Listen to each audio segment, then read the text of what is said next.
சைவ திருமுறைகளில் உள்ள தமிழ் வளத்துக்கு ஈடே இல்லை. இந்த திருமுறைகளுக்கு பல துன்பங்களை தீர்க்கும் சக்தி இருக்கிறது.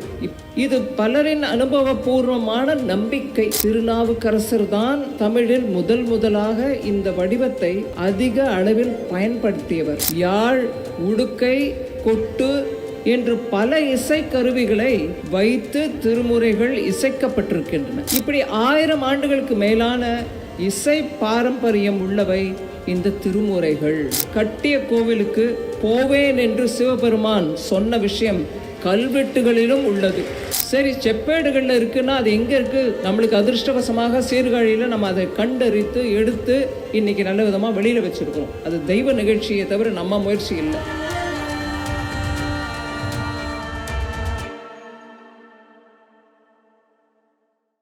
தெய்வ சேக்கிழார் விழா சைவ சமயம் நமக்கெல்லாம் தந்த பொக்கிஷமான 12 திருமுறைகள் புத்தகத்தையும், முருகப்பெருமானின் முக்கியமான கோவில்களில் ஒன்றான திருச்செந்தூரின் தலபுராணத்தையும் தர்மபுர குருமகா சன்னிதானம் சுவாமிகள் கையால் பெற்றுக்கொள்வது எனக்கு மிகப்பெரிய ஆசீர்வாதம், கௌரவமும் ஆகும்.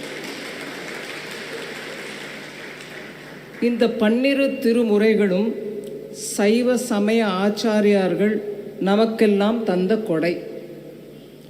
எளிமையான தமிழில் சிவபெருமானை யார் வேண்டுமானாலும் துதி செய்ய இந்த 12 திருமுறைகளே போதும்.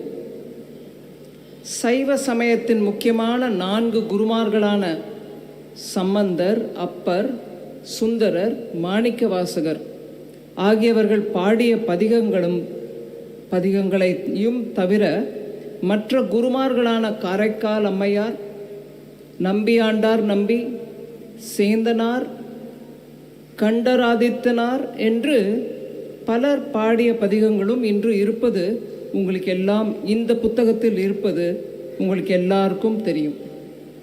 இவை தவிர முக்கியமான 63 நாயன்மார்களில் வரலாற்றை சொல்லும் பெரிய புராணமும் 12வது திருமுறையாக இதில் அடங்கி உள்ளது. சிவனை இந்த அருளாளர்கள் எல்லாரும் சேர்ந்து பல கோவில்களுக்கு சென்று பாடிய பாடல்கள் இவை. இதையும் தாண்டி இந்த திருமுறைகளில் இன்னும் பல விஷயங்கள் இருக்கின்றன. தமிழ் மொழி, தமிழ் இலக்கியத்தை பற்றி நாம் பல இடங்களில் பேசுகிறோம். இந்த சைவ திருமுறைகளில் உள்ள தமிழ் வளத்துக்கு ஈடே இல்லை. ஏதோ பண்டிதர்கள் மட்டுமே படித்து பண்டிதர்களுக்கே உரிய என்று நினைத்து கொண்டிருந்த தமிழை சாதாரண மக்களுக்கும் தெரிந்து கொண்டு பாட இந்த திருமுறைகள் உதவி செய்தன. பலவிதமான தமிழ் இலக்கிய மரபுகளை இந்த திருமுறைகளில் நாம் பார்க்கலாம். உதாரணமாக தாண்டகம் என்ற தமிழ் யாப்பு வடிவத்தை எடுத்துக்கொள்வோம். திருநாவுக்கரசர் தான் தமிழில் முதலாக இந்த வடிவத்தை அதிக அளவில் பயன்படுத்தியவர். அதனால்தான் அவர் தாண்டக வேந்தர் என்றும் தாண்டக சதுரர் என்றும் புகழப்படுகிறார். திருக்குறு தாண்டகம், திரு நெடுதாண்டகம் என்று கிட்டத்தட்ட 99 தாண்டக பாடல்களை அவர் பாடியிருக்கிறார். அதே போல சம்பந்தர் மாலை என்று, அதாவது ஆங்கிலத்தில் சொல்ல வேண்டுமானால் பாலிண்ட்ரோம் என்று ஒரு இலக்கியத்தில் ஒரு வர்ணனை உண்டு. பாலிண்ட்ரோம் என்று ஆங்கிலத்தில் சொல்லப்படுகிற இடமிருந்து வலம் படித்தாலும் வலமிருந்து இடமாக படித்தாலும் ஒரே மாதிரியான ஓசை தரக்கூடிய பாடல்கள். பிறகு ஒரே ஒரு சொல் திரும்ப திரும்ப வந்து வேறே அர்த்தம் தரக்கூடிய யமக பாடல்கள் என்று சம்பந்தர் தமிழோடு விளையாடி இருக்கிறார். தமிழ் ஞான சம்பந்தர் என்று போற்றப்படுகிறார் என்றால் அது மிக இல்லை. இதுபோல திருமுறைகளில் உள்ள பல தமிழ் செய்யுள் வகைகளை சொல்லிக்கொண்டே போகலாம். காரைக்கால் அம்மையார் பாடிய அந்தாதி பாடல்கள் அந்த காலத்தில் முன்மாதிரியாக இருந்தன.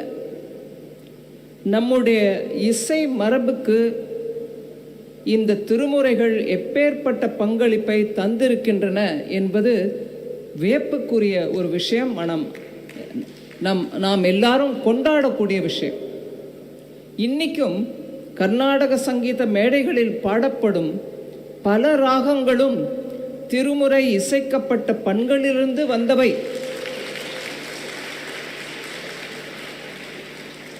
இது எல்லா கலைஞர்களும் ஒப்புக்கொள்வார்கள். முக்கியமாக நாம் கவனிக்க வேண்டியது என்னவென்றால், இந்த பாடல்களை தொகுக்கும் போதே அவற்றை எந்த பண்களில் பாட வேண்டும் என்று 1000 வருஷங்களுக்கு முன்பே எழுதி வைத்துள்ளனர். இன்று வரை நம்முடைய ஓதுவா மூர்த்திகள் அதே முறையை பின்பற்றி இன்னின் கருவிகளை வைத்து இசைக்கப்பட்டு கோவில்களில் பாடிக்கொண்டு வருகிறார்கள். அதே போல இந்த திருமுறைகள் இன்னின் கருவிகளை வைத்து இசைக்கப்பட்டன என்று விளக்குவதற்கும் பல ஆவணங்கள் நம்முன் உள்ளன. யாழ், உடுக்கை, கொட்டு என்று பல இசை கருவிகளை வைத்து திருமுறைகள் இசைக்கப்பட்டிருக்கின்றன. இப்படி 1000 ஆண்டுகளுக்கு மேலான இசை பாரம்பரியம் உள்ளவை இந்த திருமுறைகள். இந்த திருமுறைகளை பாடி கோவில் திருவிழாக்களிலும் தினசரி பூஜைகளிலும் நடனங்கள் கூட ஆடப்பட்டன. மாணிக்கவாசகரின் திருவெம்பாவைக்கு அகமார்க்கமாக நடனம் ஆட வேண்டும் என்று திருவெற்றியூரில் கல்வெட்டில் குறிப்பிடப்பட்டுள்ளது. எந்தெந்த பாடலுக்கு எந்தெந்த விதமான நடனம் ஆட வேண்டும் என்பது ஆவணப்படுத்தப்பட்டிருக்கிறது. துதிப்பாடல்கள் என்பதையும் தாண்டி இந்த திருமுறைகளுக்கு பல துன்பங்களை தீர்க்கும் சக்தி இருக்கிறது. இது பலரின் அனுபவபூர்வமான நம்பிக்கை. அந்த வரியை முதல்ல திருப்பி சொல்ல விரும்புகிறேன். இது பலரின் அனுபவபூர்வமான நம்பிக்கை. இந்த காலத்திலும் இதை பல இடங்களில் பார்க்கிறோம். கோளறு பதிகத்தை படித்து தங்கள் கஷ்டங்களிலிருந்து விடுபட்டதாக பலர் கூறுவர். அதே போல திருநாவுக்கரசரோட கூற்றாயினவாறு பாடலை படித்து பல பேர் வயிற்று வலி குணமாயிருக்கிறார்கள். அந்த அனுபவத்தையும் பல பேர் எடுத்து கூறுவார்கள். பதிகங்களால் கிடைக்கும் பலனை சொல்லிக்கொண்டே போகலாம். இந்த திருமுறைகள் தரும் வரலாற்று செய்திகள் கூட முக்கியம். அக்காலத்திலே நடந்த பல நிகழ்வுகளோட ஆவணமாக திகழ்கின்றன இந்த திருமுறைகள்.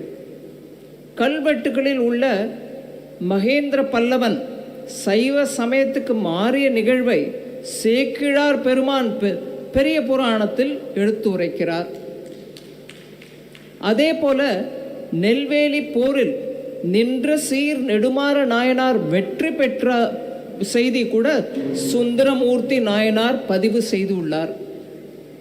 ராஜசிம்ம பல்லவன் கைலாசநாதர் கோவிலுக்கு கும்பாபிஷேகம் செய்ய நாள் குறித்த போது அதே நாளில் பூசனார் நாயனார் மணத்தில் கட்டிய கோவிலுக்கு போவேன் என்று சிவபெருமான் சொன்ன விஷயம் கல்வெட்டுகளிலும் உள்ளது.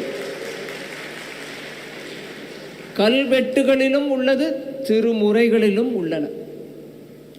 சைவ சித்தாந்தத்தின் தத்துவ மரபை இந்த திருமுறைகளில் நாம் காணலாம். திருமூலரின் திருமந்திரம் சைவ சித்தாந்த தத்துவத்தின் அடித்தளமாகவே இருக்கின்றன. அந்த பாடல்களை வைத்தே சைவ சித்தாந்த தத்துவத்தை ஒரு மாணவருக்கு எளிதாக விளக்கிவிட முடியும்.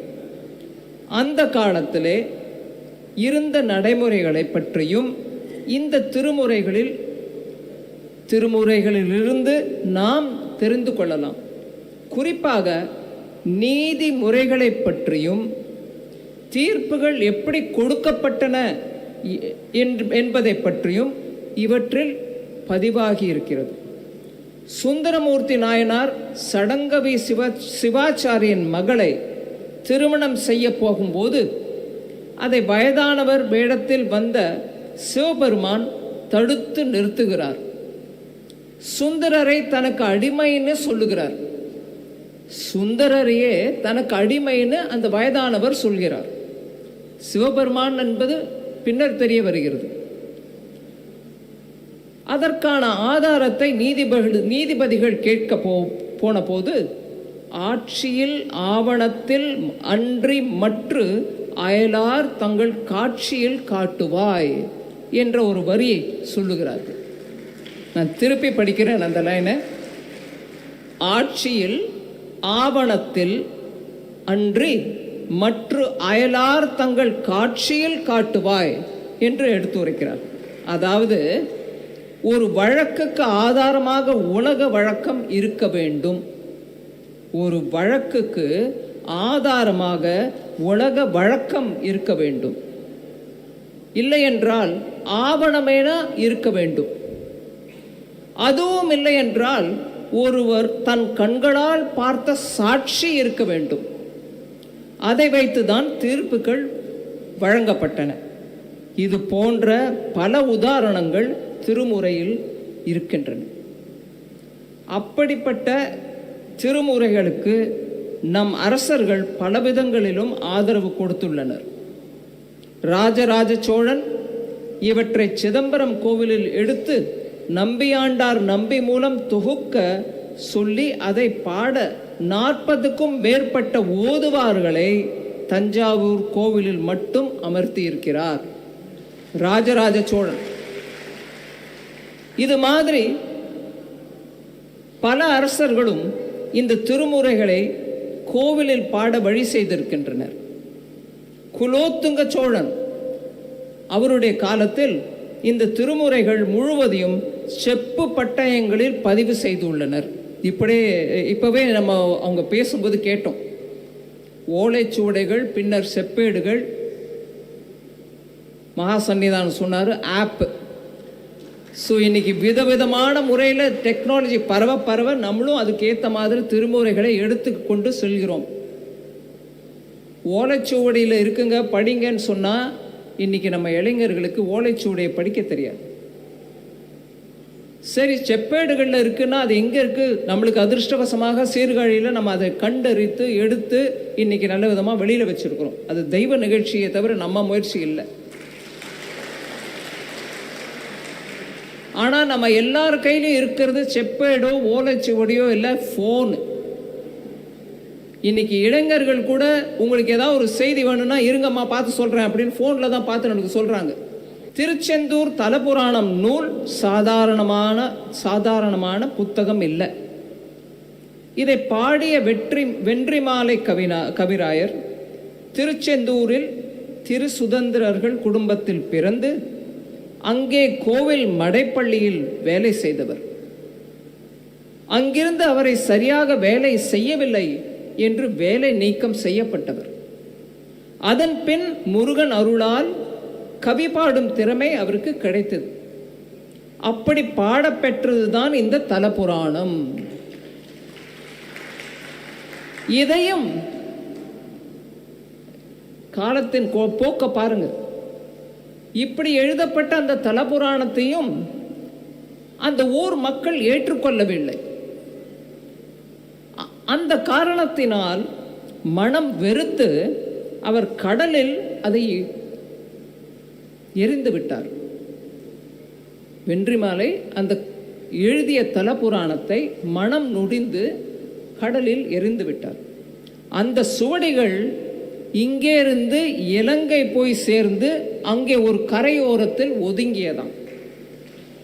அங்கிருந்த ஒருவர் அதை எடுத்து பூஜை அறையில் வைத்து வழிபட்டார். அந்த ஊரில் ஒரு நோய் பெரிசாக பரவிய போது அந்த சுவடி வழிபாட்டில் இருந்த அந்த வீட்டில் மட்டும் அந்த நோய் பரவவில்லை. அப்படிப்பட்ட பெருமை உடையது இந்த திருச்செந்தூர் தலபுராணம். ஆகவே இந்த நூல்களை வெளியிடுவது, அதன் முதல் பிரதியை நான் பெறுவது முன்னே நான் ஏற்கனவே சொன்ன மாதிரி எனக்கு கிடைத்த பெரிய பாக்கியம்.